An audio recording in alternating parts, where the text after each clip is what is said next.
Can everyone see my screen?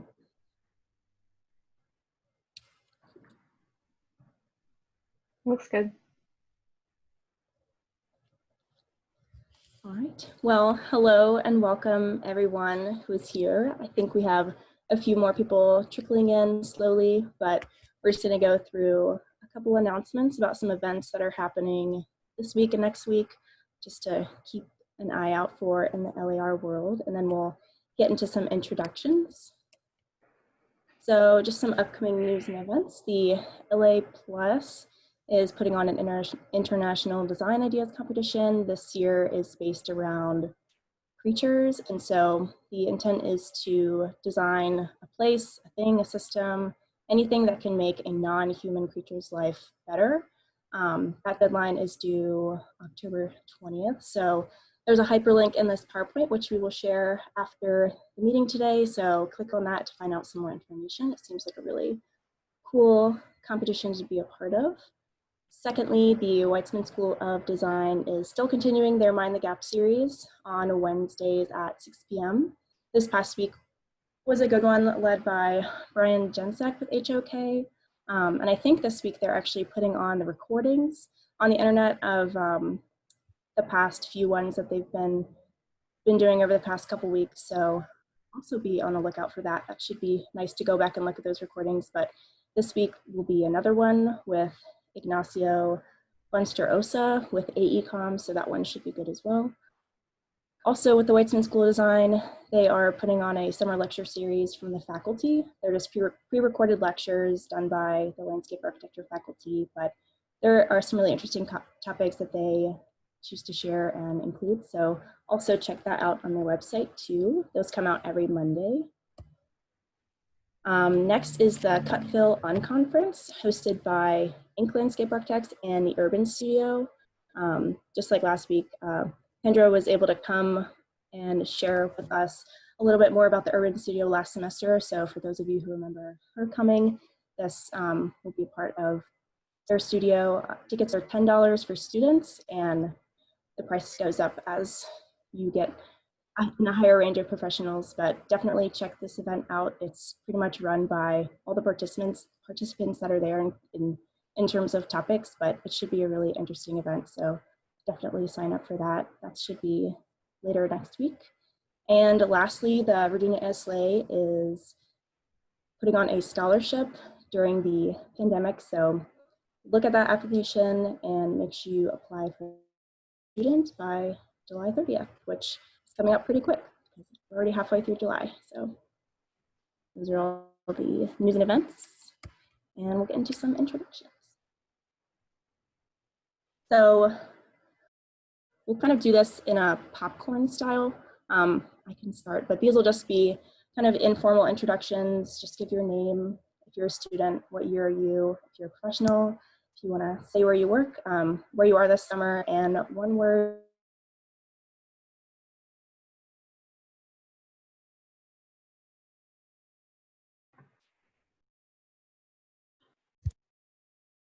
Oh, I think Sam's cutting out a little bit, but and then finish with one word to describe your week currently. So we can do it popcorn style. Can everyone hear me still? Yes. Yeah, okay, cool, thanks. I can go first and we can do popcorn style, I guess. And then there can be longer introductions in the next slide for all the guests joining us too. Oh no. Sorry. Sorry, everyone. I'm off, so I'll share again and we'll start introductions. Okay, so I'm Amanda Hayton. I'm going to be a fifth year this year. And I'm currently in Blacksburg. And I feel like this week maybe has been reflective for me. So we'll try to popcorn. Sam, if it doesn't load for you, I can try, but I'll popcorn Joey because he's next on my screen. Hi, my name is Joey, Joey Troya. I am a rising fourth year landscape architecture student. I am home in Northern Virginia this summer, and one word to describe my week. I would say relaxing, which is good. That's been a theme, but I think reflective or thoughtful would be a good one to go with as well. Lots of time to think and read. And I will I'll popcorn to Alex Hold on. Wright. Could I make a quick interjection? Since there's like so many of us, do you think it'd be easier to keep track if we just went in alphabetical order on the participants panel?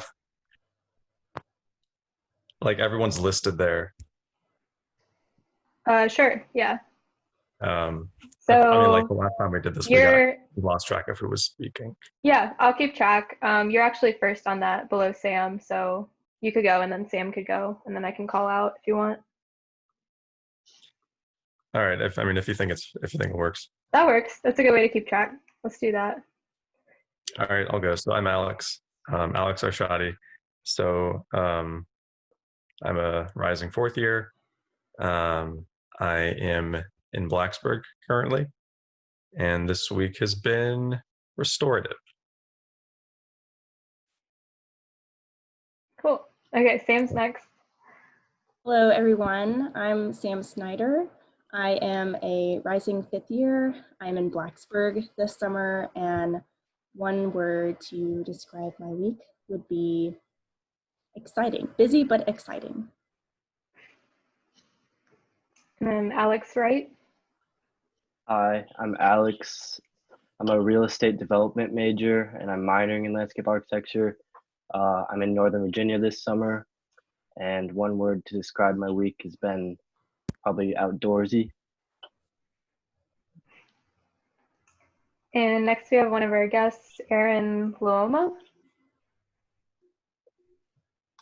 Hi, I'm Aaron Luoma, principal at HBB Landscape Architecture in Seattle. Had the pleasure of working with Madison recently, and one word to describe my week, I'd say alarming, with some pun intended there, because just yesterday there was a 4-alarm fire, massive fire, and it partially burnt one of our projects down to the ground. So Wow. Next week I have to go out with the client and assess the damage. What project was that, Aaron? It was on the water up in Everett, north of Seattle. It was an apartment project that burnt down. Not our project, but ours. Our plaza was next to it, and it. Jeez. I'd say it suffered a little bit. Wow. Thanks for being here today. Next we have Abby Potter. Hi, my name's Abby. I'm a rising fifth year. I am currently at home in New Hampshire, and my week has been very hectic. Next we have Amaria. Hey, I'm Amaria. I'm about to be a fifth year. I'm a city planning major and a landscape minor, and I'm in Blacksburg. And I would say this week has been like transitional. Yeah. And next we have another guest, Andrea or Andrea Almond. I don't know how to pronounce. Hey, it's Andrea Almond. Okay. Thank you all for inviting me. This seems like it's gonna be fun. I'm a director of landscape architecture at a firm called 3 North. Offices in Richmond, Virginia, and San Francisco. And I would say a word to describe my week has definitely been hectic. So happy it's Friday. Thanks for being here too. We're excited about it also. Next we have Dan Lee. Hi, my name is Dan. I'm a PhD student in landscape architecture. I've been in Blacksburg this summer, and I would say one word is productive. That's good. Hi, Dan. Hi. And next we have another guest, John Templin. Okay. My name is John Templin. I'm not a student anymore. I graduated from Tech in '99, so it was a little while ago. Surprised Carrie's still there. There's only a few left. I work in Orlando at a firm called Stantec, which is a Canadian-based firm. And one word to describe my week: long. Thanks for being here. And next we have Qatar. Hey, how are you? I'm Kauthar Rayan. I'm a PhD student also, like Dan, in the landscape architecture department, and I'm so happy to be with you guys. My week was kind of challenging and overwhelming, but it will be good soon. It's great to see you. Hope you're doing well. Yeah, thank you. I'm in California now. Oh, that's the other question. Yeah. Oh, wow. So I'm hoping to come back to Virginia soon. And next we have another guest, Kelley Oklesson. Yeah, hi everybody. Can you guys see me? Yep. Okay, awesome. Yeah, my name's Kelley Oklesson. I own my own landscape architecture firm in Maryland. It's right next to University of Maryland in College Park. Right now I'm on the water, right off of Pope's Creek and the Potomac River, because I decided that work was not as important as taking time for my mental health. So this week I say the word that was on my mind was self-care. That's great. Thanks for being here and taking time. Yeah, thank you guys. And next we have another guest, Kristen Haaf.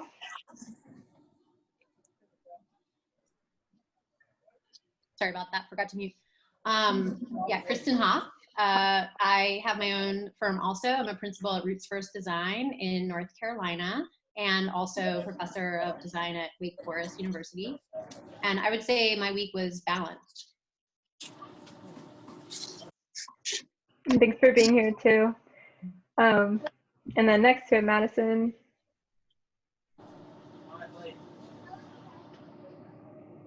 I'm Madison. I'm a rising fifth year. I'm in Taos, New Mexico this summer, and my week was challenging. And next we have Owen.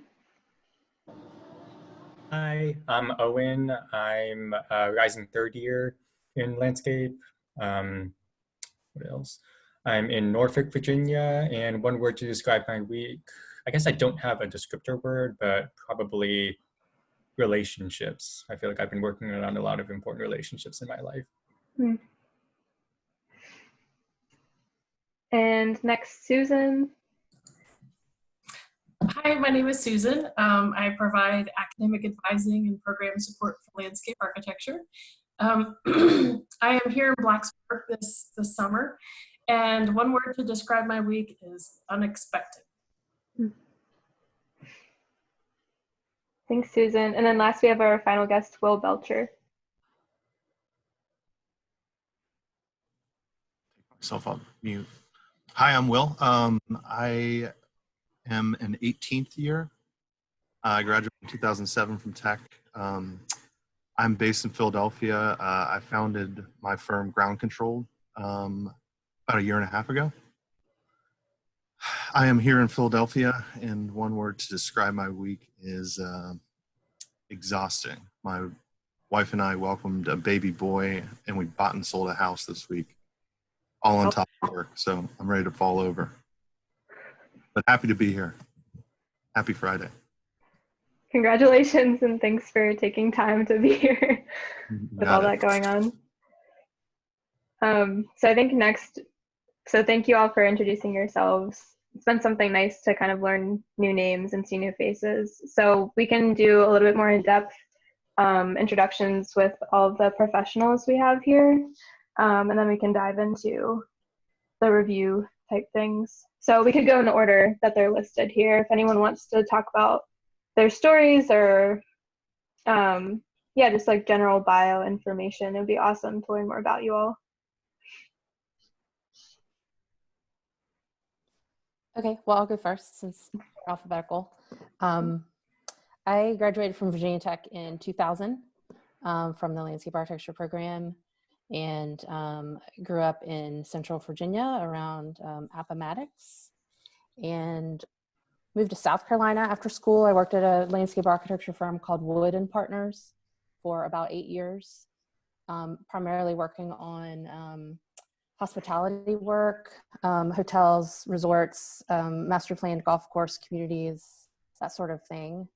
And then about 10 years ago, I moved to Richmond, worked briefly at a small firm here called Site Design, a landscape architecture firm that's still here in town.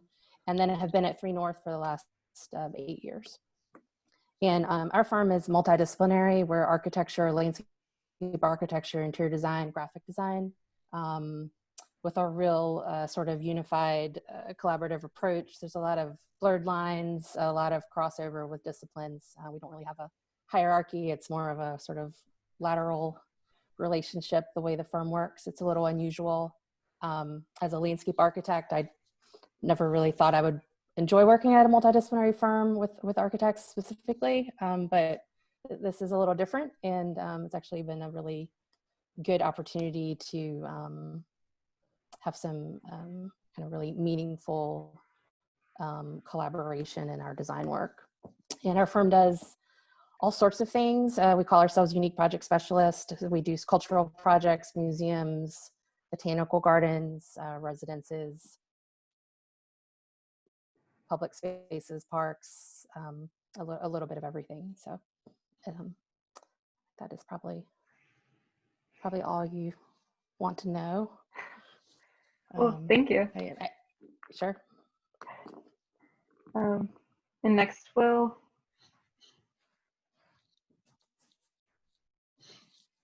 Sorry. Like I said, I'm Will. I grew up in the foothills of Virginia, just west of Charlottesville. Didn't want to go to UVA, so naturally went to Tech. I graduated in the Great Recession and was lucky enough to find a job in Charlotte, North Carolina. I worked for land design for 4 years or so. And then out of the blue, got a call from Olin in Philadelphia. And about 3 weeks later, I was working my first weekend at Olin, working through the weekend. I've worked there for, I don't know, maybe 5 or 6 years, and then went to help David Rubin, who probably many of you know because I think he's come to speak at Tech not too long ago. I helped him launch Land Collective, a new firm in Philadelphia. He was a partner at Olin, and we decided that I would come work for him when he was in Rome for the Rome Prize. So if you ever get a chance to visit a fellow of the Academy there, it's incredible, just crashing their studio. But anyway, we decided that I would go work for him. Turned out we were better friends than colleagues, and I went back to Olin for a couple of years. And then last January, I decided that I would launch my own firm. And it's been a whirlwind since. Haven't looked back. It's incredibly rewarding to wear lots of hats, including this one. You know, I'm the CAD jockey one day and, you know, the principal out selling the firm the next. So it's always interesting. Yeah, I know the last time we saw you, you were still at Olin, so it was really? kind of a surprise to look up your name and see that you had started your new own firm. Yeah. It's hard to sit, it's hard to sit still. And you only had one kid, I think, too. Oh, really? Yeah. Now I have 2. Yeah. Okay. Thank you. Kristen, Haaf. Hi. Yeah, so I grew up in Pennsylvania, and I ended up in North Carolina when I studied environmental science at Duke, and did not go into landscape architecture at first. Kind of came at it from environmental science. And when I graduated, I first worked for a few years at a community gardening organization. So really was interested in how we create community green spaces and how to connect people with their environment. And then lived for a year in Ecuador doing community forestry and environmental education. And then I went from there into landscape architecture. I studied landscape architecture at NC State.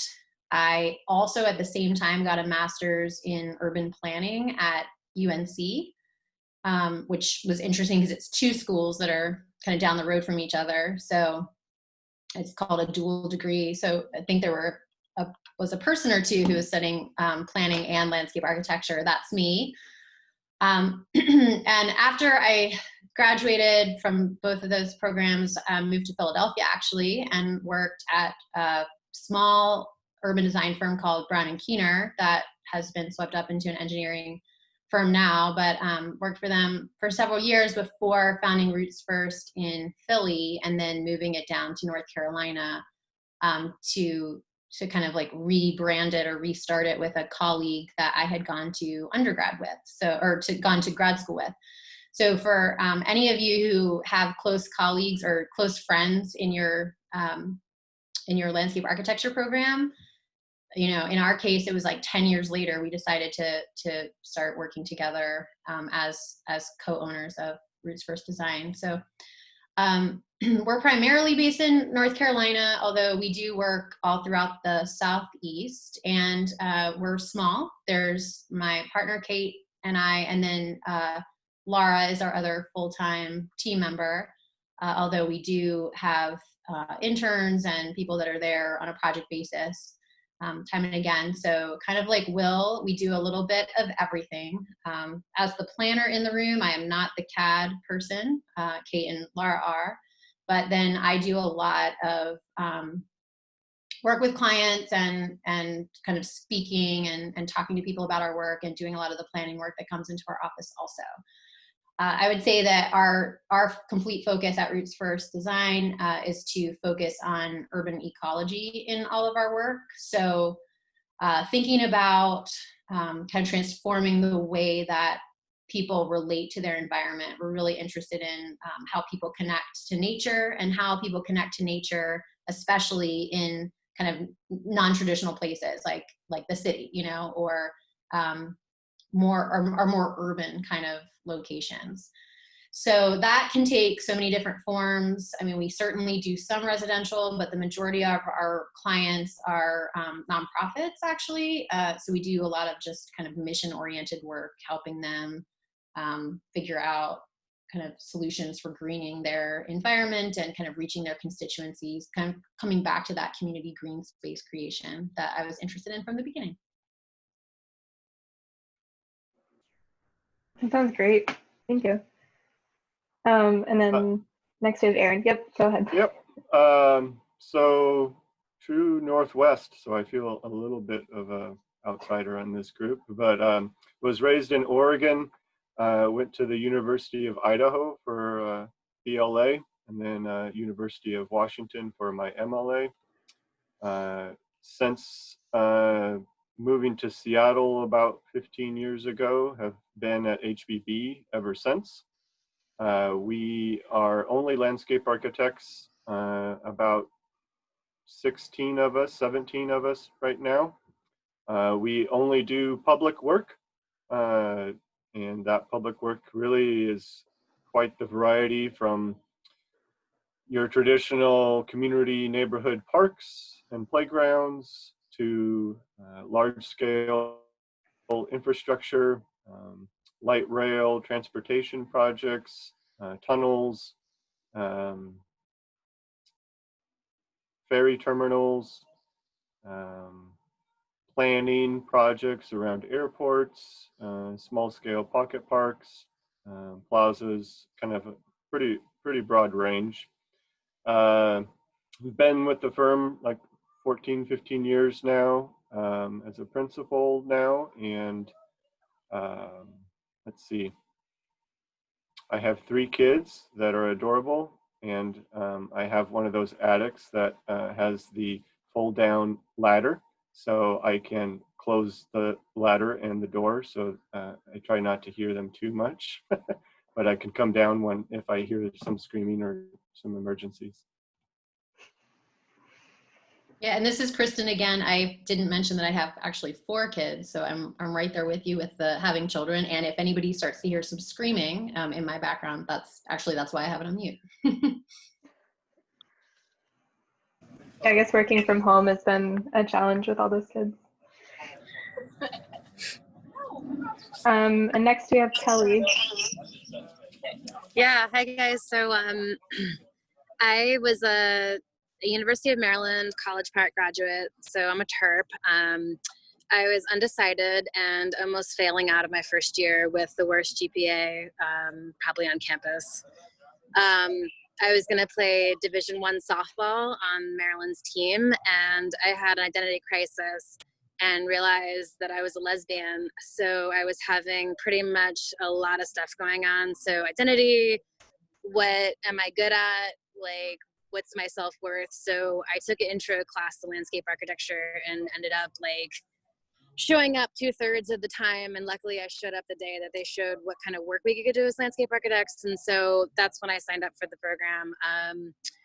And I made it through with a lot of tears and stress.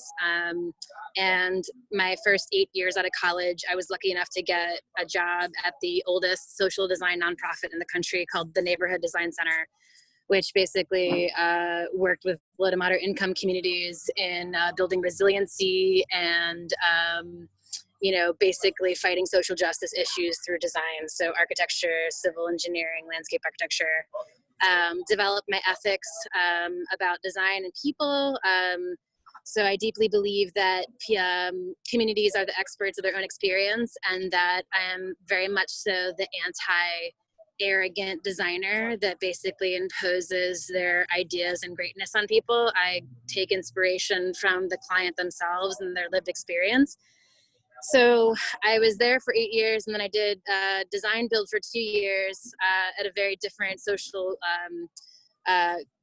cultural makeup. So I went from a very liberal, educated academic nonprofit to a very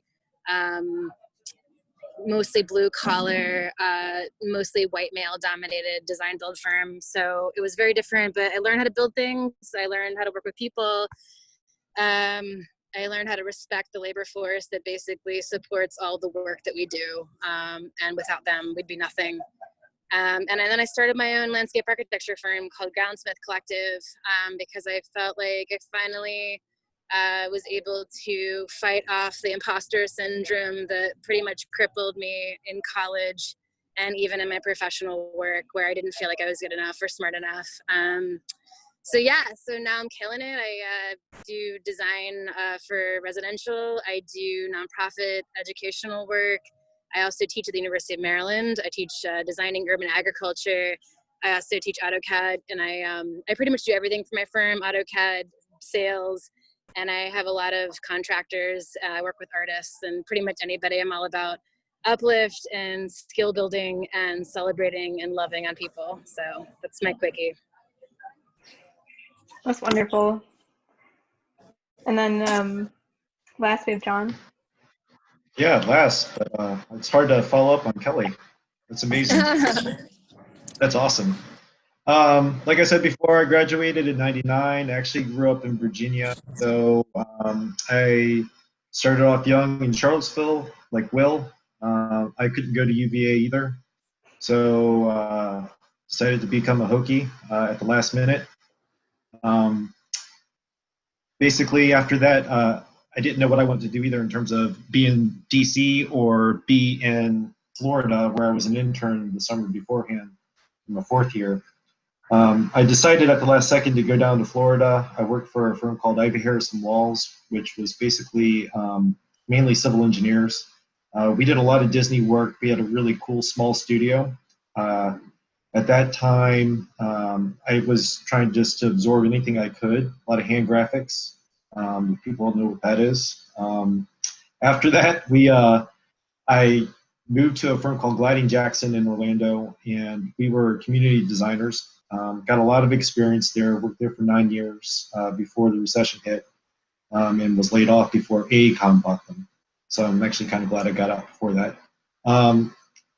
Then I spent 5 years in Korea, and I knocked up a girl from a bar, have a kid now, and I was able to move back in 2014, kind of like what somebody else said.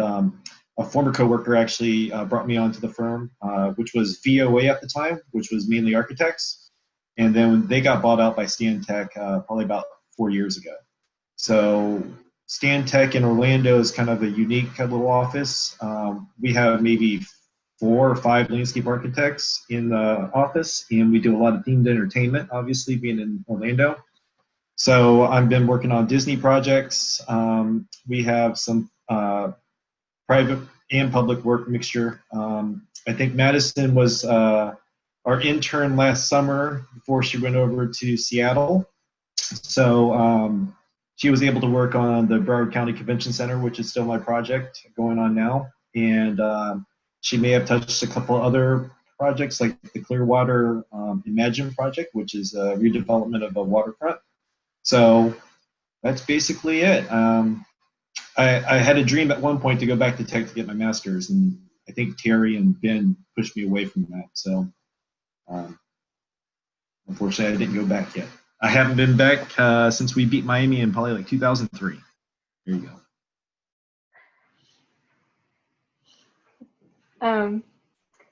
Thank you all for your introductions. It's really good to know you and know your histories and individual stories and how they might contribute to styles, and then maybe ultimately during the reviews. So we could get into resumes, and maybe just for the sake of time, trying to keep this section to like 10 minutes or so, just quickly going through first impressions, maybe what you would suggest to include or take out quickly, and then how to show like individuality or creativity through these. Maybe this format, if everyone's fine with it, is kind of free for all. If anyone has comments, go ahead and say them. I think maybe in the portfolio we can do more of like run through each of the 6 of you and say whatever comes to mind. If that sounds good, we can try it out. Sounds great. All right. So this is Tess Reeves' submittal for her resume. She's not on this call. Some people are on the call though. So yeah, if we could just go through any comments, or basically I think all of us want to know like how resumes are looked at, if you all know anything like about hiring process personally, and then what's good to include, what works, what doesn't work, that kind of thing. This is Will. One thing I always look at with resumes is like design sensibility through typography. Like if you squint at a resume and it all kind of blurs together, it's probably not a good resume. So like, you know, I think some of Tess's like headings could be bolder, and maybe some of her text within the kind of body could be like a lighter typeface. That's just me. That makes sense. I think I would agree. I actually did squint. Part of that might have to do with, I think my guess is that, is this part of a larger portfolio and this is like the first page perhaps? I think she sent it individually, okay. Actually, yeah. Just kind of some similar, I mean, there's this push and pull between, in fact, we're always having this in our office that like kind of from a graphic design standpoint, to get enough white space on the page, there's this tendency to make the text smaller because kind of like as a composition, it kind of works, but it is kind of annoying when you have to, at the same time, you have to balance like people that are looking at resumes are just really busy. And so like, it's like, what's going to jump out at them like in a flash. And I'm almost tempted to say lately that people don't even need to include the description of what the job was about, but On the other hand, I see why that's important. But like, however, you can kind of pare that down and really show the big stuff, because somebody wants to get an idea about you with like a quick look, and then of course if they're interested, then they'll go deeper. It's not that that's all they're going to see, but you want them to like right away get an impression and be able to see. And it does seem like there's a balance between white space on the page and then being able to read what you're seeing. Yeah, the one thing I'm noticing, so when I review resumes and portfolios for students at Maryland, the first thing I'm always thinking about, I'm assuming that Tess maybe did this in like Illustrator or Photoshop or maybe even InDesign, but I would use those guidelines and ensure that everything is lined up, because right now, I mean, this is like nitpicking, but I don't think there may not be enough of a balance of white space. It's really dense in the center. And I see like a theme of like 2 columns for education and awards and experience. And then there's sort of 3 columns in the bottom with a really beautiful kind of dot graphic. And I think, I don't know, there could be maybe an arrangement or like, and even her name is not really anchored to anything. It's not really aligned. Well, actually it looks like it might be aligned with the line. Anyways, I look for those kind of like within the, graphic design layout. I'm looking for the architecture, like I did doing landscapes, where I'm like, where can I tie a bed line into like a house architecture? Like, where can I find lines in this resume so that it like makes your eye do less work in trying to find the information?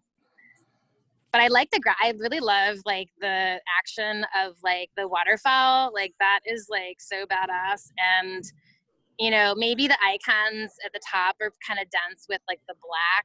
Maybe some of the other areas could be a little bit bolder, like the skill set in the bottom or something. Like she can probably make the areas that are more important bigger.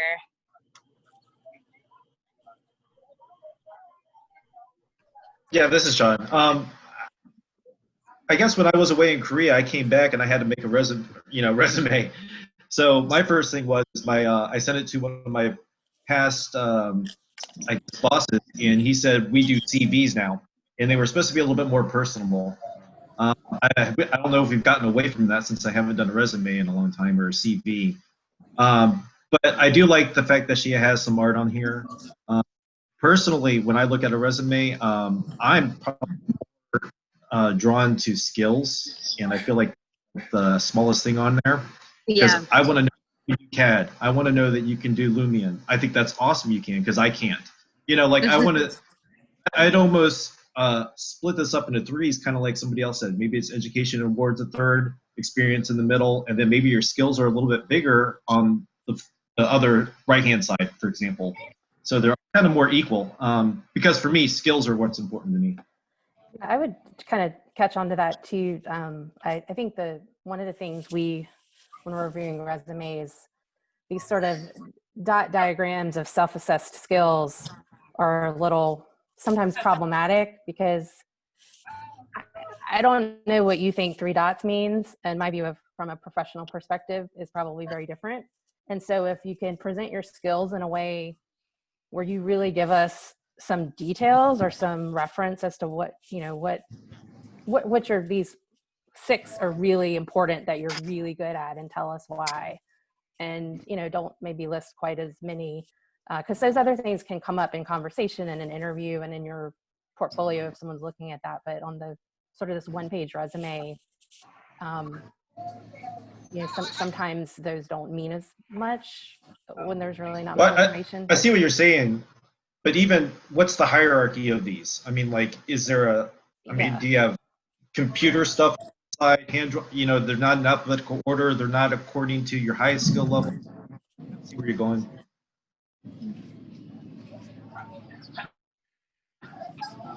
Yeah, actually, that would be interesting to see them stacked with like, you know, the 5 dots ranked first, and then it goes down to the lowest dot ranking. I think it actually would read probably easier that way too.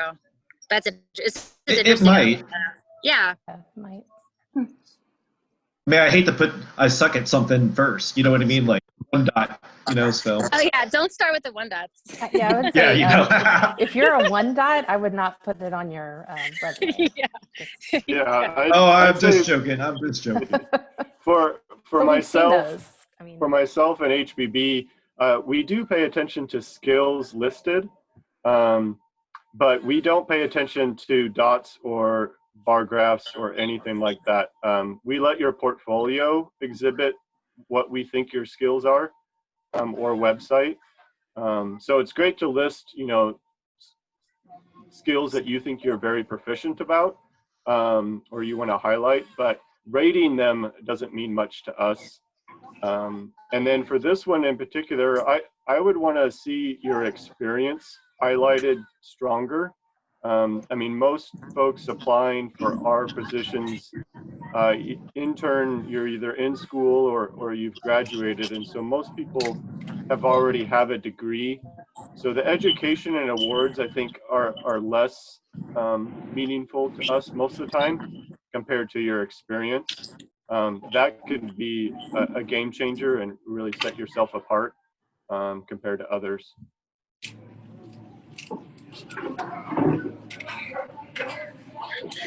I was also gonna, sorry. Oh, go ahead, Kelley. No, you're good. Just guys, make sure.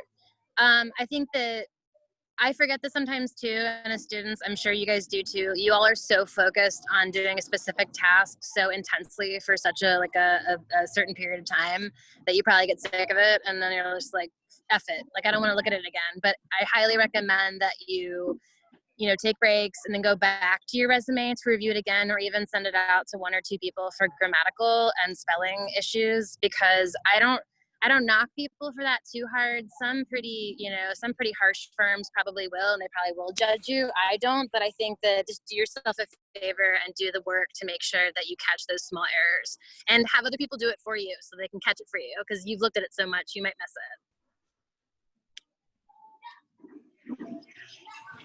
I just wanted to say though that overall, I mean, because I think we're here to give constructive feedback, so that's useful for you, but still I would say that overall it does have a pleasing look, and I like, the first thing I noticed was the hand drawing, and I appreciate that's a little different than something I've seen before. And even just finding a way very subtly to add just like a little bit of color in there works. So, I mean, overall, I at first got a pleasing, I mean, it looks pleasing. So just want to be clear that I do feel like there's positives to it. And that we're also, I think, all trying to give constructive feedback that you guys can use. The little waterfowl at the top. Yeah. Definitely. I think that all these comments can be applied to everybody's resumes too. We could try to go on to the next couple. And maybe whatever stands out that we haven't already tackled with Tessa's.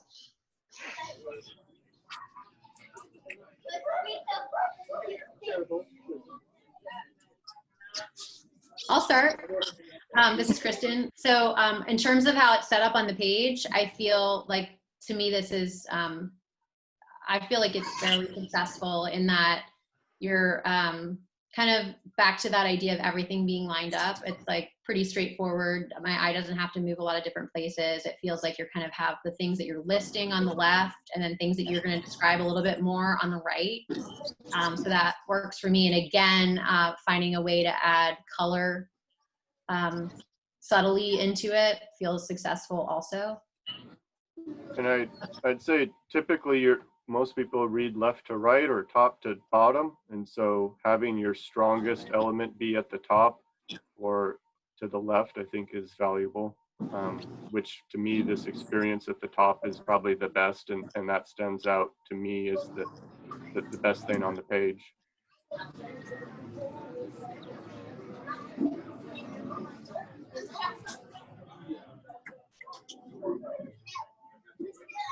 I'm just kind of wondering why the skills aren't.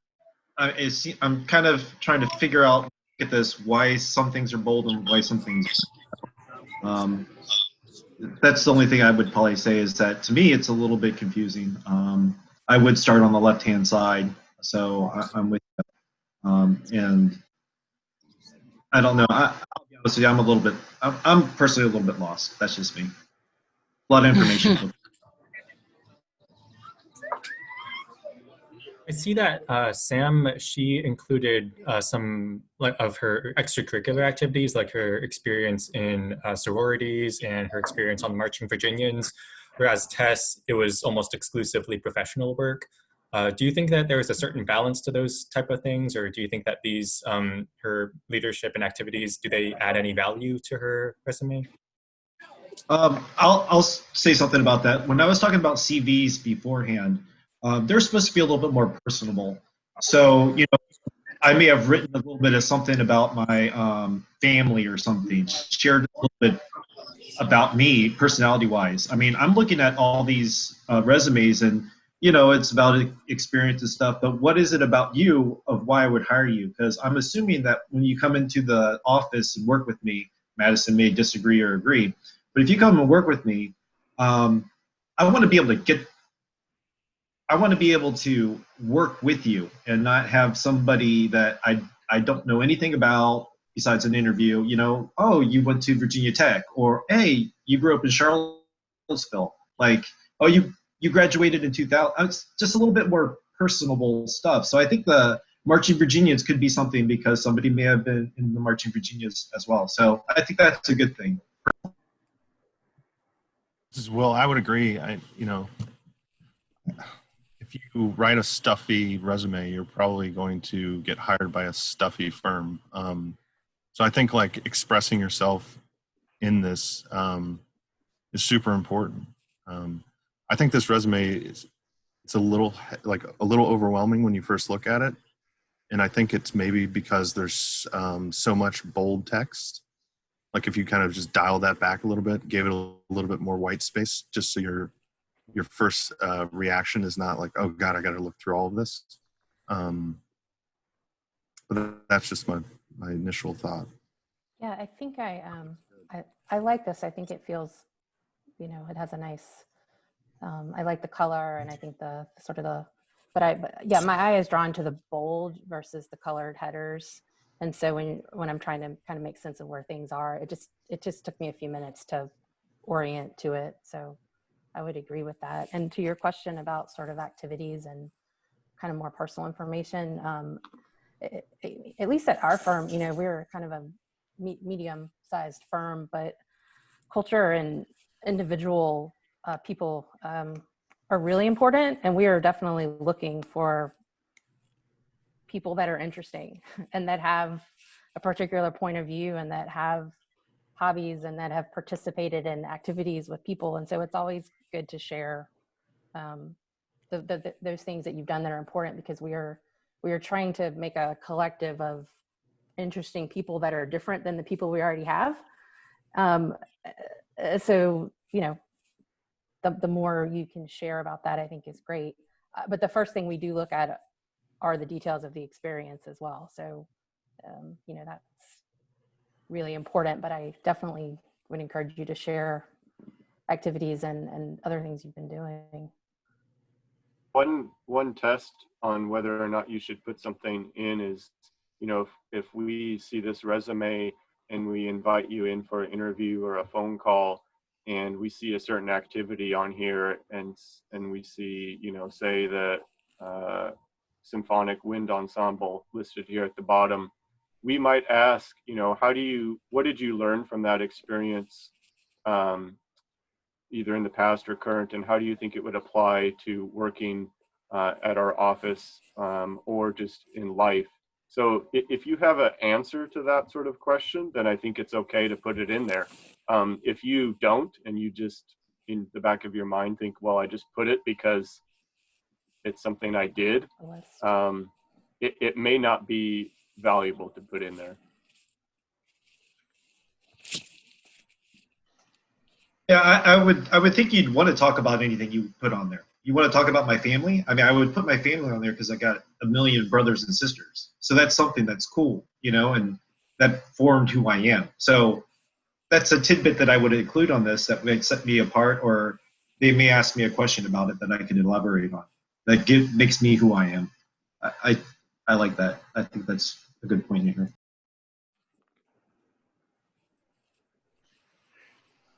Those are really good comments. We'll keep moving on to the next Yeah.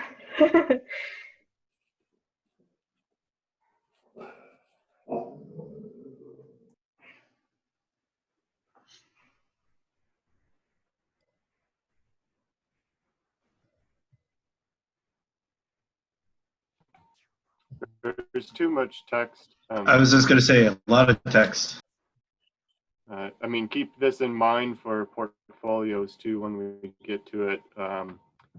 At least, you know, when we have an application or an open position, it varies time of year and year to year, but we might receive 50 to 100 applicants. And so we will always read cover letters personally, from top to bottom, every word.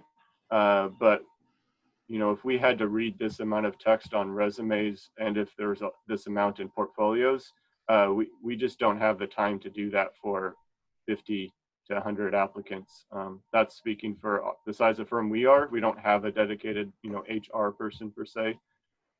So that's initial reaction.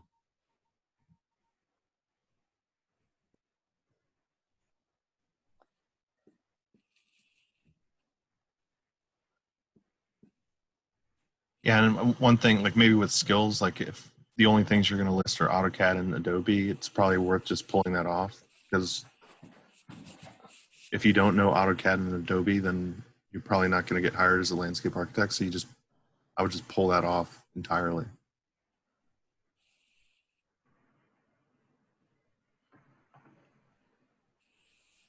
Well, you might want to pull off, unless it had something to do with your kind of what Aaron was speaking about, the dietary aid. I'm not sure, someone would have to tell me what I'd be looking at for that as experience as a landscape architect. That would probably be something I'd ask.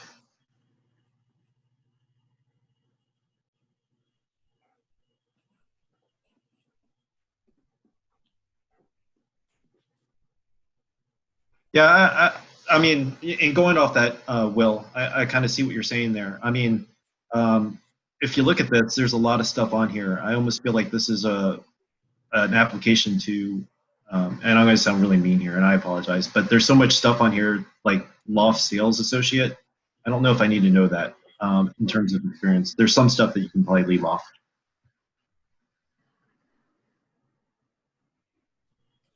What's interesting, what's hard is that, because what I notice, and I actually really empathize with, is that when you're a student, what you're really thinking about is a lot of times, and I'm not really speaking specifically to this resume, just in general, just a few comments, like you're really focused on like what's going on at school, and like kind of maybe, I mean, awards, sure, they're great to, I mean, anyone that gets awards should list them, but really trying to kind of put yourself in the shoes of somebody else. So it's really, really hard to kind of get out of your own space in terms of like what's important to you and like what you're spending all your time doing and what your peers think about, like, or would be impressed by, or even what you would be impressed by, and kind of like try to do that thought work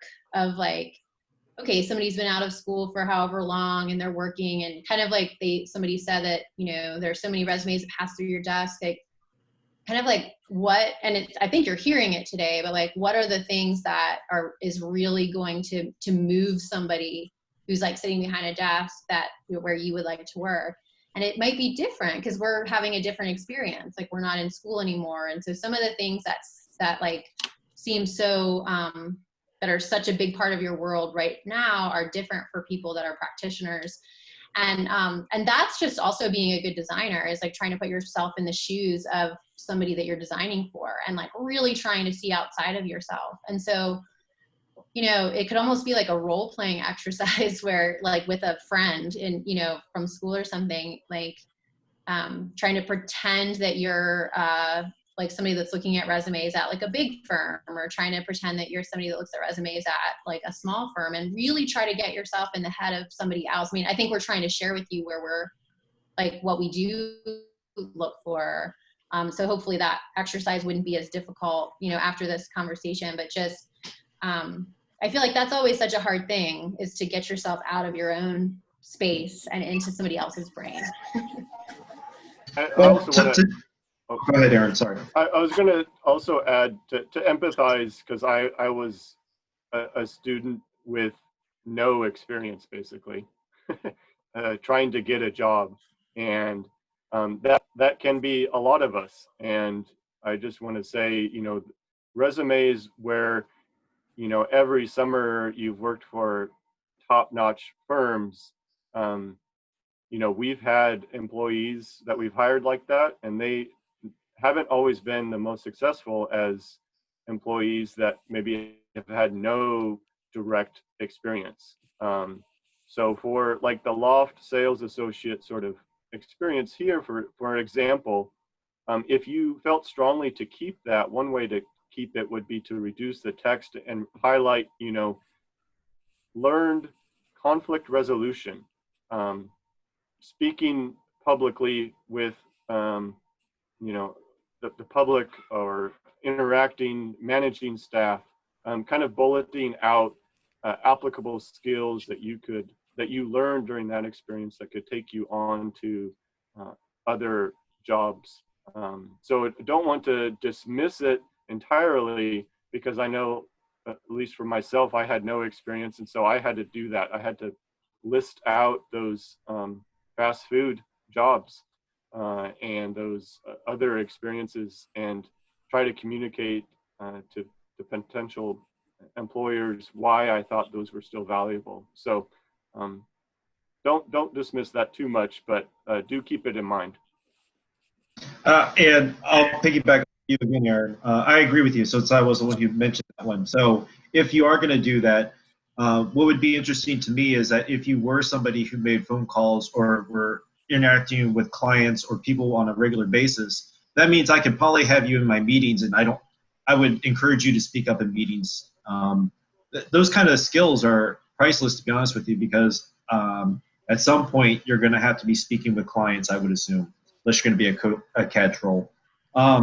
So that's an important skill, and I think being social is part of what I look for in potential candidates. So I agree with you on that. It's a lot of writing.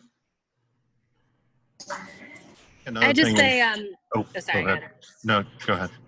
I was just going to say, Abigail's probably an incredible person. I personally think when I first saw this resume, it felt very dated. Like it felt to me, even probably the color palette, and I think it probably needs a redesign, and maybe just cutting out the different sections and just rearranging them, in Word, and just playing with it for a while. But I don't think that the graphic design is successful, and the color palette definitely isn't. And it just needs probably some other eyes to look at it, and it can be shaped up probably pretty quickly.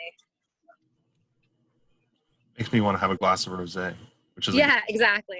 Yeah, that's fine. One thing I was going to say is, like, fake it till you make it. To get stuff on your resume, like, eventually you'll be 15 years out of school and you'll have too much to put on a single page. But before that, like, go volunteer at a firm and say, I'll come work for you for free, work there for a week, and then you can put that as an internship on your resume to build kind of,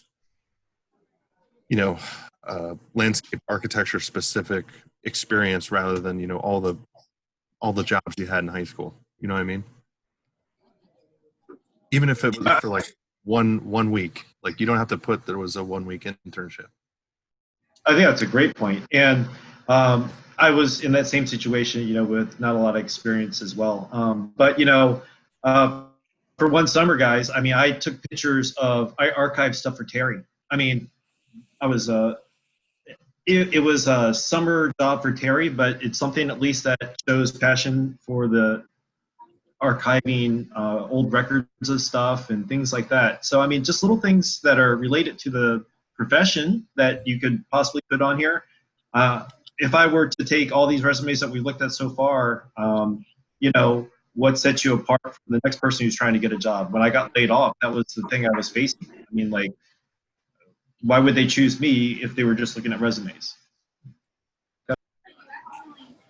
I would push back for me personally that about like getting a 1-week internship just to show it on your resume, which I'm sure was just, I mean, I do kind of buy into the fake it till you make it argument, but what I would really like to see, and I mean, this is kind of like a global comment, is like, what are you passionate about? Because I don't believe in like even taking an internship for a year that like doesn't really matter to you just to put it on your resume. Like if you're really into plants, you could show that I don't know how exactly you would express this on your resume per se. Maybe it shows up in your portfolio, but you could show how you gardened with your grandmother since you were a kid and like let that come out in your resume. That's different from like showing that you could like write that you were at some firm for a week, but it's like so much more meaningful. And I've actually recently gotten some resumes where people are kind of like inflating what their experience was. And even if they were just doing that for their resume, I'm like now like really suspicious. There's a couple different people that have like showed up at our office and like I'm suspicious of them now because I'm like, wait, did they actually even do anything for that? Or is that just like they did that for a week? So just be careful if you're going to do that. More than anything, like show what you really care about. Like let that come through. And if it's some sort of non-traditional experience that like isn't some fancy internship, but yet it's something that's like really meaningful to you and is relevant to how you would do your work and like what unique skill or perspective that you would bring to the table, that's like, to me, that's the thing I'm looking for. And I feel like that starts to get into the larger comment about portfolios and cover letters and resume is like, where are you showing that you're a unique individual that comes to this field because you like love it? And like what the field's so varied, like what about the field do you love? You know, like for us, it's like, do you care about plants? Like, are you a nature lover? Like, do you care about justice? You know, these are things that for us are really going to matter, but for other firms or other, like it might be more, you know, what's your experience in thinking about like pedestrian and bicycle issues? And, you know, I'm just kind of naming things like, or do you have experience building things? Have you been like an engineering type since you were a little kid? Those are all really different skill sets to bring to the table and find ways for like your unique entry into landscape architecture and your passion within the field to shine through in the way that you share your experience. Yeah, that's really good. I was going to say, I was going to probably bring this up later, but you all, wherever you are in your careers, you need to be making a list of your values and starting to identify what it is about you that you love and what are areas that you want to work on, and just like have it in a space that you can refer to it when you need to do your gut check, because it defines you, and it's also going to help you find firms that align with your values, and it'll help you ask good questions when you're in you know, interviews, because yeah, I think that our field is really going to have a pretty radical shift in the next 10 years, and I think authenticity and valuing human beings important. So figure out who you are as a human and what you value in your life and what you value in your profession and all those things, and just start to work on being sure about it.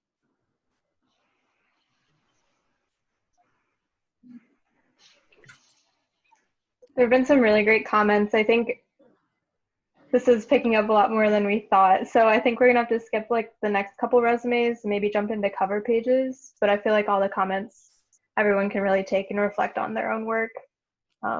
It's been a really good discussion so far. So we could If you want to share, you could share with us like in a drive if we have time. We can like, you know, look at them at another time and comment. That would be awesome. Yeah, I was gonna ask about emailing too, or whatever works. So we could definitely create a shared drive. That sounds great. Okay, so I think we're gonna go into, we split up cover pages and then hopefully we'll have time for a couple of spreads. Another suggestion is that if anyone wants to hang on till 7:30, we could try to do that and then definitely cut it off then, but hopefully we can get through a lot and get some more good comments. I mean, I'll be honest with you. I got to go at 7, but It's okay. I'm up for another one of these. I mean, if you guys wanted to concentrate on one, this is just my personal opinion, but if you wanted to concentrate on something and then next time we do another topic, it's a lot to cover. You guys were pretty ambitious on what you guys wanted to talk about today in terms of 3D. So I'm up for anything. I'm game. So whatever you guys want to do. Cool. I think we're trying to figure out the format, but maybe we can try something with breakout rooms or, like smaller groups or something like that. That would be awesome if you all wanted to return. Speaking of format, am I on mute? No. Okay. Nope. Speaking of format, I got a really interesting employment request the other day. It was a handwritten note with, on the card was just the website to their personal website, which was their portfolio essentially, but like a handwritten note with a link.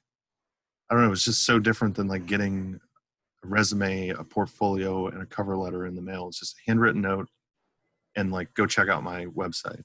And it was just refreshing. You're not spending all this time like on a PDF document that is just like everybody else. I don't know. It's just different.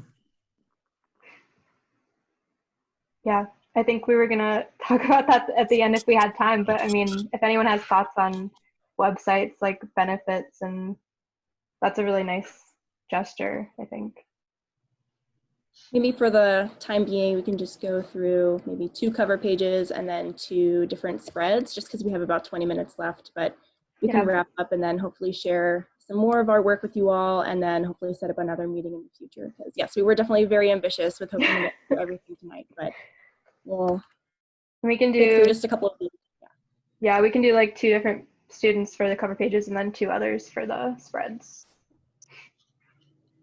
Love this. This is Sam Worley's. Those cherry blossoms on like a... I don't think he's at the meeting. What's that? Definitely looks like flower petals on something. Yeah. So this is the cover page to his portfolio. And we have a few of these right now, but we'll just show 2. But for some questions, it would be nice. It's like flower petals on a red car.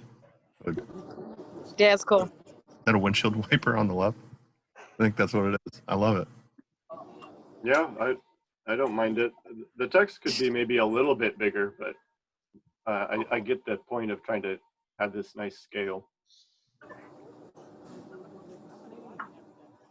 Yeah, but this photo, I mean, you guys just already like, what is this? It's curiosity. It's kind of art in a way. I would imagine this person has a knife for photography too. It says a lot about Sam without even knowing who he is and no text. That's what I like. A lot of questions.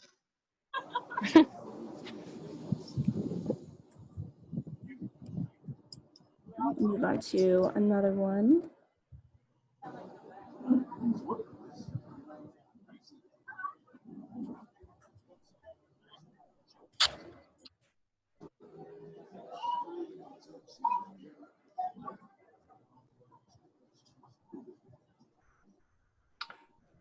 I think it's fine. I think for the graphic, whenever you take up space, I'll be tempted to ask, what does that represent?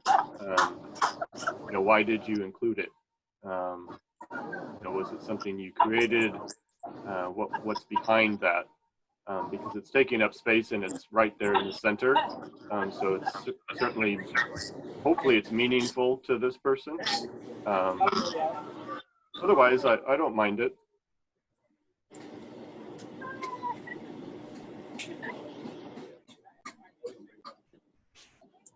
It's like the person was working on their logo for their title block. I mean, to me, you could probably drop portfolio in 2020 off. It's kind of stating the obvious. I'm a minimalist, and it looks like this person is too. But instead of portfolio, maybe just landscape architecture. I don't know. Yeah, it's one less thing to have to update. Is the date. And it's not aligned. It's not aligned with the center. Yeah, like I'm looking at these lines that are coming from the graphic, and like this isn't relating to it at all. Kelley, are you sketching from your iPhone next to a river? I am sorry. Man, 2020 is awesome. Yeah, right, man. Yeah, I wish I could be on the waterfront. Wow. Yeah, man, it was definitely an effort. This is too stressful. I need to do something else, kind of thing. Fair enough. You want to keep on cruising? Yep. We'll take a look at some spreads next. So let's take a look at Joey's. So this is a spread from his portfolio. I'm assuming these are 11 by 17 spreads that you guys are doing, or are they actually, you know, I'm assuming they're 17s. This is full page. I see a 4 and a 5.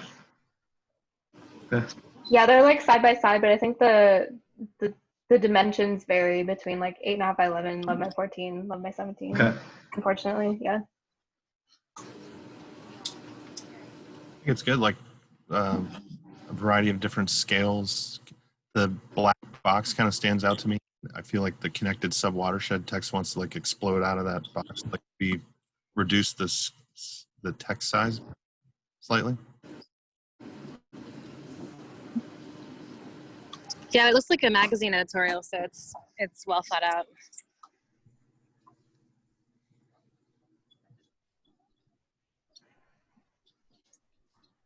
Good use of color to direct your eyes too, and separate everything.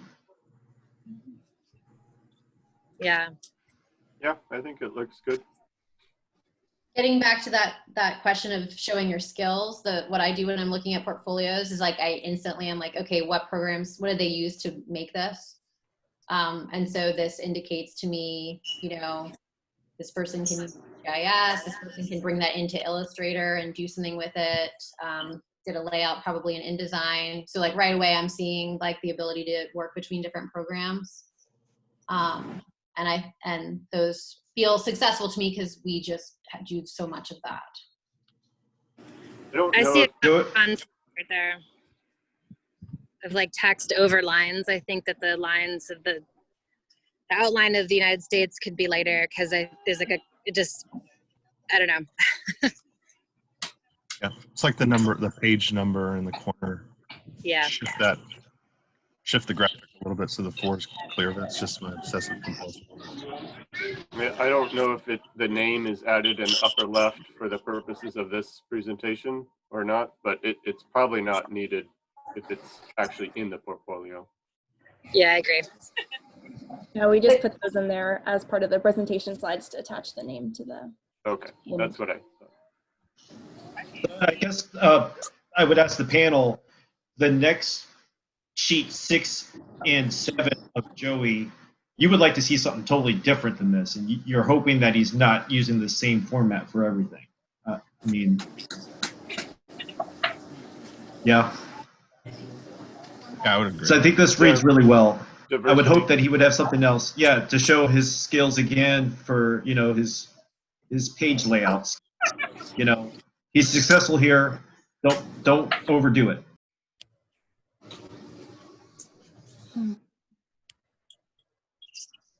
Right, we can keep moving on.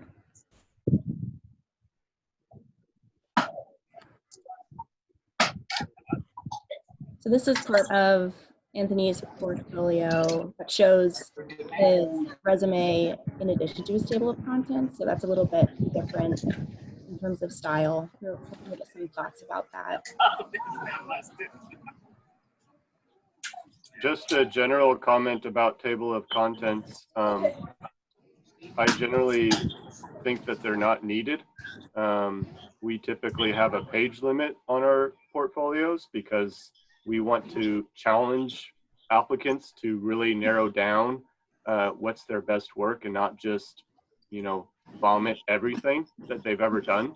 And so limiting it to about 10 pages max usually typically doesn't require a table of contents, and it just kind of fills up more space and doesn't necessarily exhibit your skills. That's so good.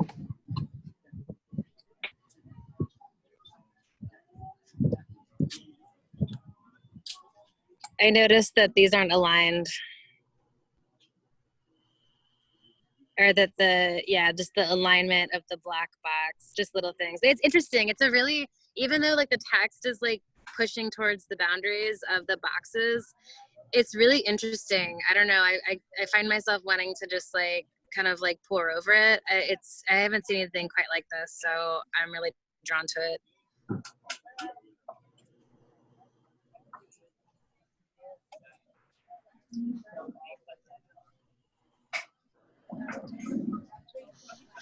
I like the use of the kind of the hint of what the Delta District river loop is going to be, because you kind of have a snippet of the image that will probably be on that that sheet. I kind of like that little introduction. Also shows your graphic skills, assuming that all these are his.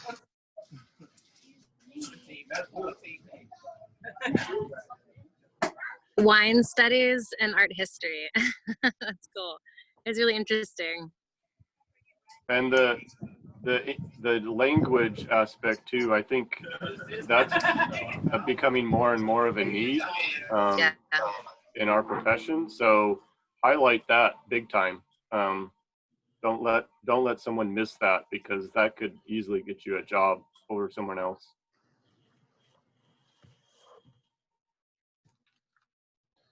We'll take one more look at one more spread, and then we'll move on to maybe some general questions and then sign off. Going back on that last one, sorry guys. How do you feel about the photo? I'm not sure how I feel about that, and only in the sense that we're not supposed to be biased, but I don't know. I'm not sure if photos are necessary or not. I don't know how that makes me feel.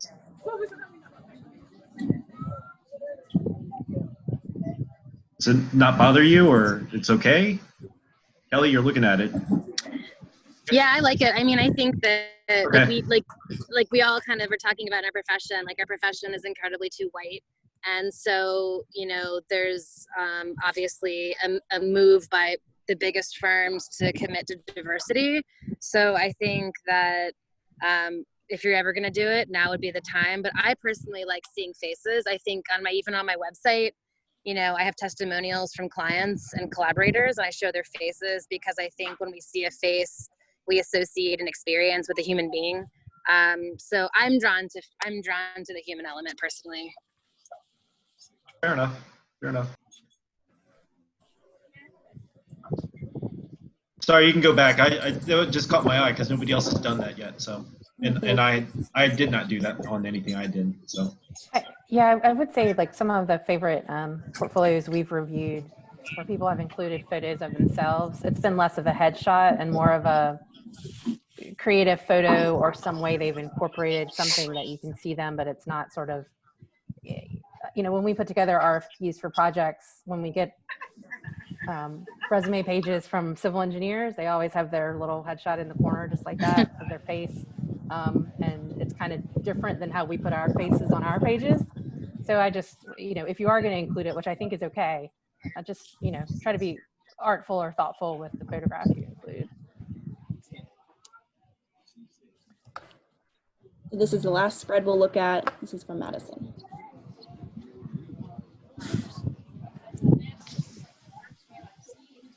You don't have a picture of me, Madison. I have that one picture of you on the site visit. I could just make that the entire page if you want. No. Obviously, you're doing a lot of cooler stuff in Seattle than you Orlando. Wow. You skipped over the page of yours. It had some cool projects. Good job, Aaron.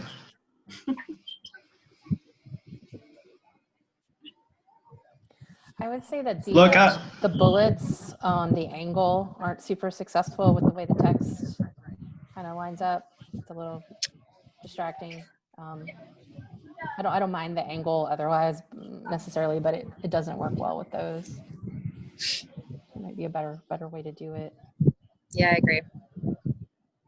I mean, the first thing I'm going to ask when I see this, I'm going to say, so tell me about this project. What was your role in this project? What responsibilities did you have? Or what part of this illustrations are yours? What did you do to see if you did that lower one? That's awesome. If none of these are yours, then it's probably more about the project and what your role is on the project. So those are probably some of the questions when I see this. Those are some of the things that pop up in my head. I think it's a nice layout, though. How can you, like, as a follow-up question, how can you begin to show that you created these, or like if you did create certain things and maybe it's iffy, is there a way to show that? So, I mean, I think that's a good point from John, because that certainly is something like I'm going to assume that you're personally responsible for what you're showing in here, unless you tell me that you didn't do it. And so when you come in the interview, if I ask you that and then you say you didn't really do the graphics, it's going to be, it's going to be a little bit of a disappointment. But we've seen portfolios come in where honestly there's just a little nice tagline on the graphic in the bottom corner of some of the images, and it just says, who prepared it, or if it's a disclaimer that says this was a team project, and wasn't my role, but just I do think it's important to be clear about it. Yeah, that's the first question I'm asking, because these look great. Whoever did them, I think they read really well as a project, and I'm hoping that you did them. Yeah, and I mean, you do have personal design task and bullets here, so just if you make one of those bullets really clear that says, I prepared these 3 renderings, it's fine to work it in there somewhere. But it is going to be something we ask, and it is going to be something that we want to be clear about. So, generally speaking, if you include a graphic that you did not have your hands in, you need to have a really good reason why you put it in your portfolio. Yeah. Otherwise, I think the assumption is all graphics are done by you. But I also say that knowing that, especially for these projects, it's always a team effort. Rarely are we ever designing in a silo. And so we certainly acknowledge that there's other team members, reviewing work and contributing it. But if it's not, mostly you to some extent, definitely have a really good reason of why you have it in there. And I'd question why you would need to put it in there if it wasn't really yours.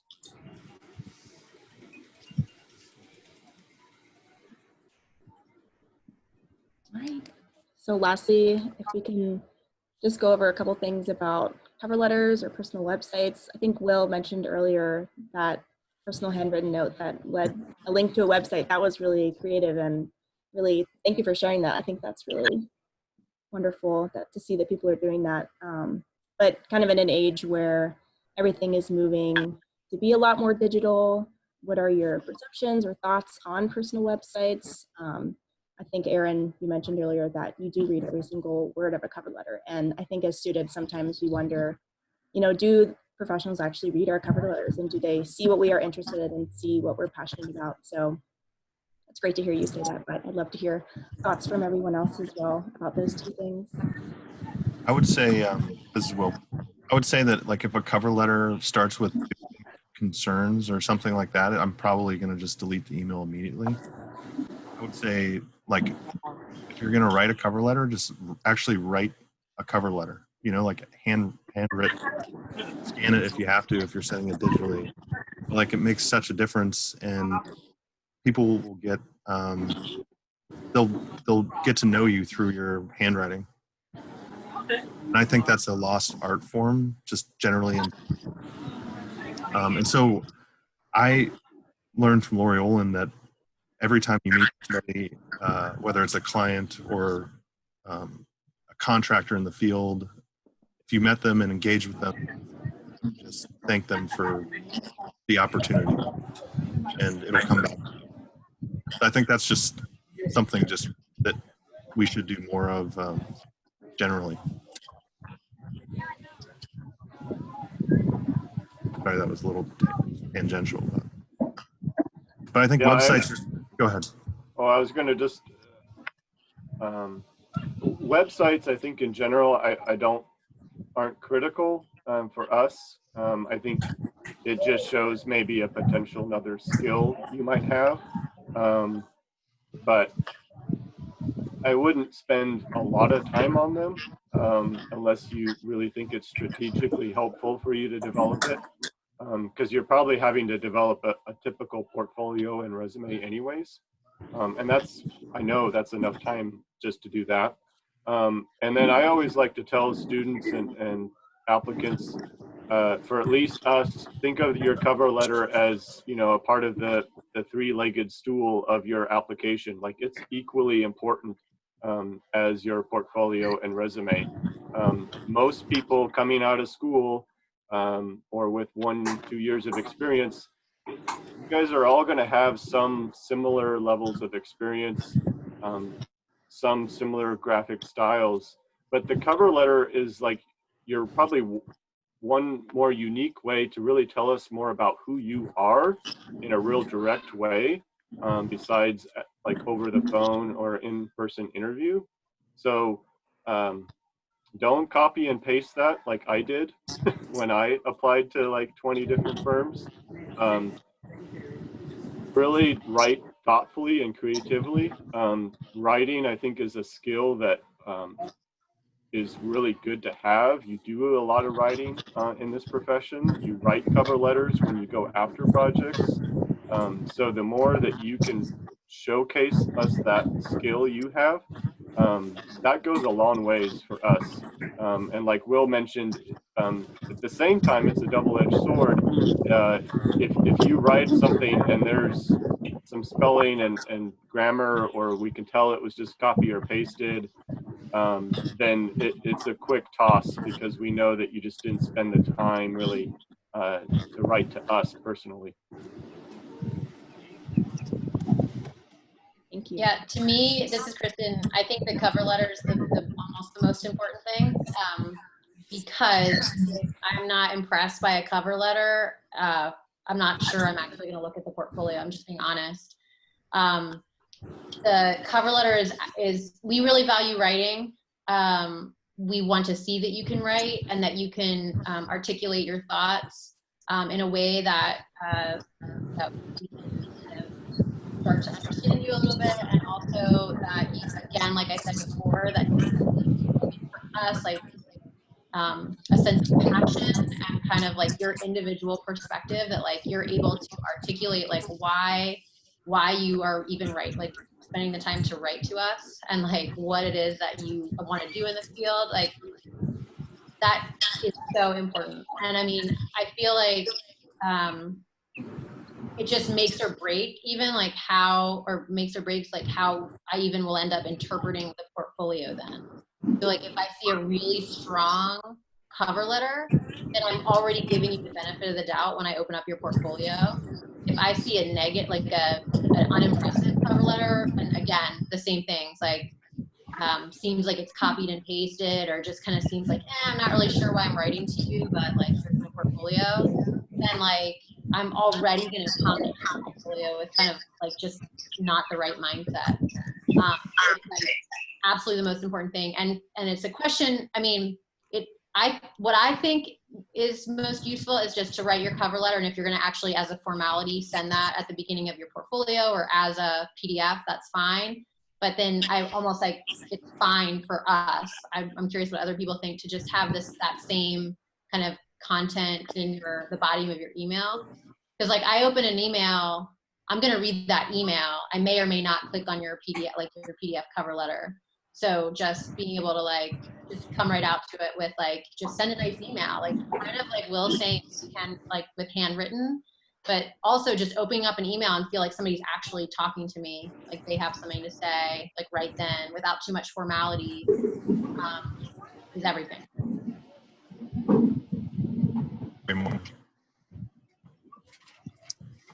Yeah, I don't know about the others, but writing gave me a lot of anxiety.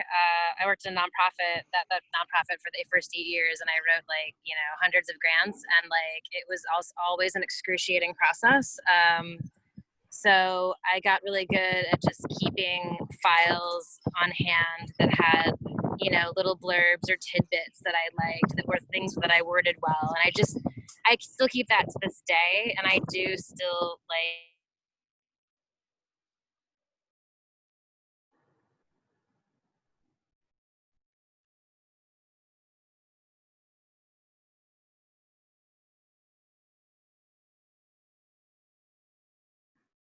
I think like to come up with something fresh from the get-go every single time is excruciating and it's exhausting, and not everybody has to do that. Meaning more that it looks like it's copied, like looks like a form letter. That's more the issue. It's just like how you do it. Yeah, firms copy and paste too. Definitely they do. But we do always read through it and edit it and tailor it to firms so that it isn't completely a copy and paste. So there is a starting point. Definitely. Yeah. I would say websites are super important, not just for getting a job, but building your brand as a person to start. And then, you know, over time, you just change the logo from John Doe to whatever the name of your firm is. That's kind of what happened with me. But I think it helps in the 20th or 21st century that we live in, having a presence on the internet that is positive, I think is a good thing. So that when someone, you know, I think a website is a powerful tool to many people. Yeah, I might add on to that. You know, I know that you try to balance how much you put in your portfolio, and your website obviously gives you almost infinite additional space to share more information about specific projects or experiences. And when we've been interested or intrigued in what we've seen in a portfolio, we then go to the website and sometimes spend a good bit more time really looking into the process and your graphics and other things that you may have there. So I think it certainly from that aspect is really beneficial, and it has been helpful. But again, you know, gotten a wonderful hand watercolored card from a landscape architect that she had actually painted right on it, with a link to her portfolio, and it was beautiful and interesting, and we hired her ultimately.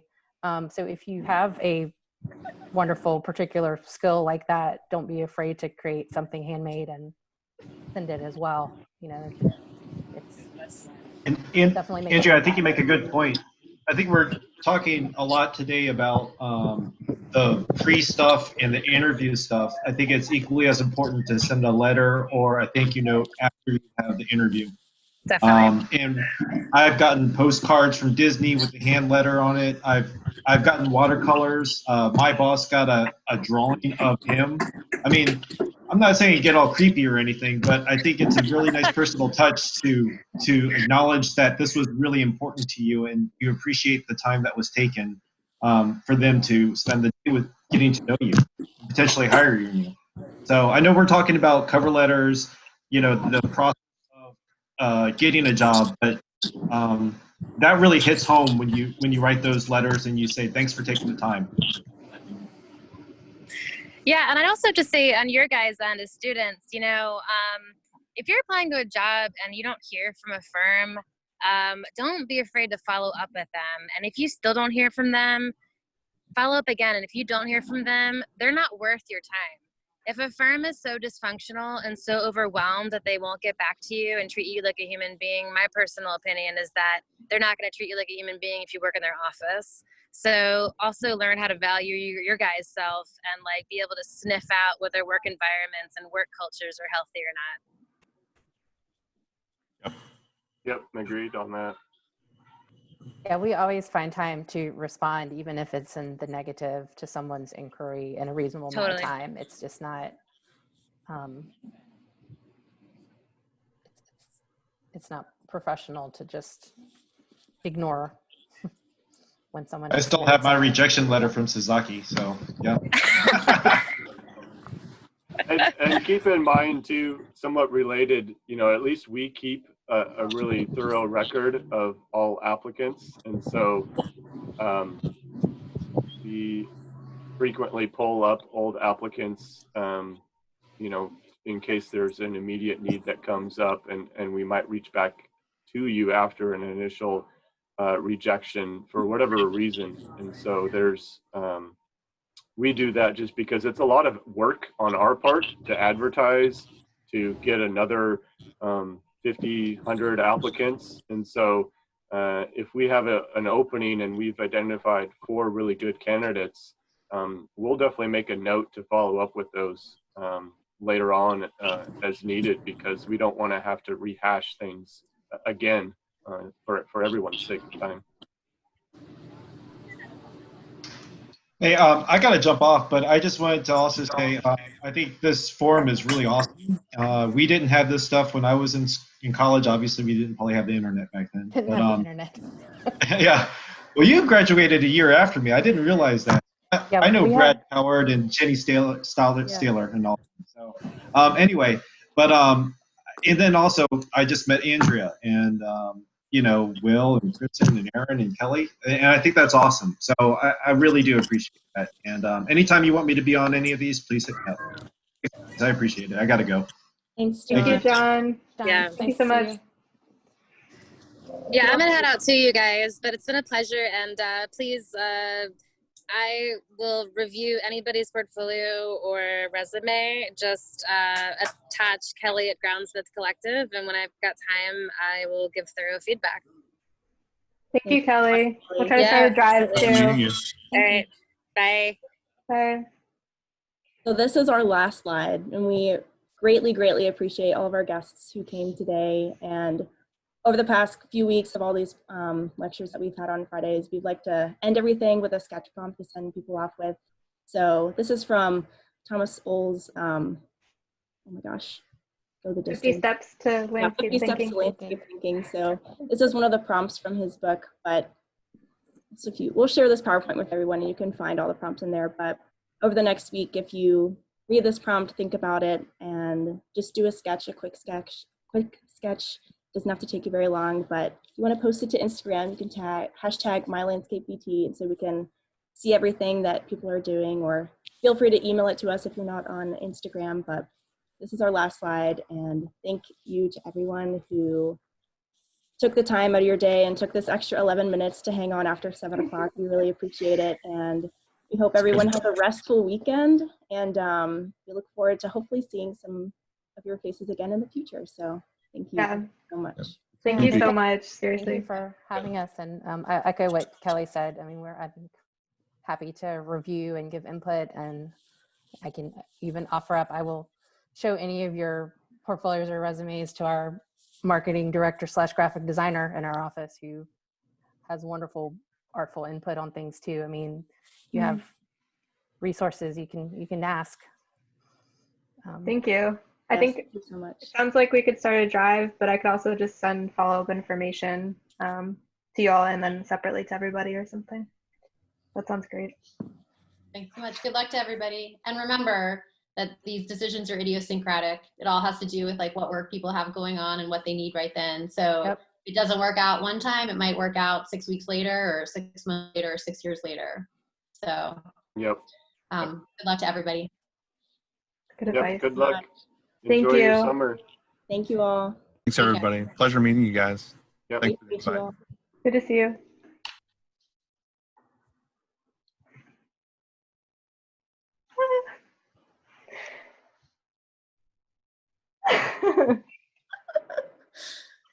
Bye. I'm ending it.